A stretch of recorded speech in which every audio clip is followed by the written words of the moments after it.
ఏడాదికో వైవిధ్యం, ఏకదంతుని రూప నేపథ్యం, 70 అడుగుల ఎత్తైన ఖైరతాబాద్ మహాగణపతి విశేషాలు. ఖమ్మం జిల్లాలోని వరద ప్రభావిత ప్రాంతాల్లో కేంద్ర మంత్రులు ఏరియల్ సర్వే చేశారు. మధ్యలో పంట నష్టాన్ని పరిశీలించిన కేంద్ర మంత్రులు శివరాజ్ సింగ్, బండి సంజయ్ పరిశీలించారు. పంట నష్టాన్ని కేంద్ర మంత్రులకు తెలంగాణ మంత్రులు భట్టి విక్రమార్క, తుమ్మల నాగేశ్వరరావు వివరించారు.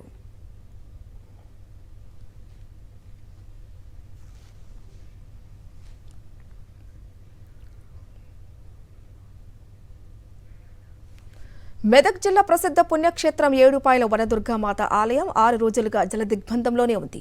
సింగూరు నుంచి 2 గేట్లు ఎత్తడంతో వనదుర్గా ప్రాజెక్టు పొంగిపొర్లుతోంది.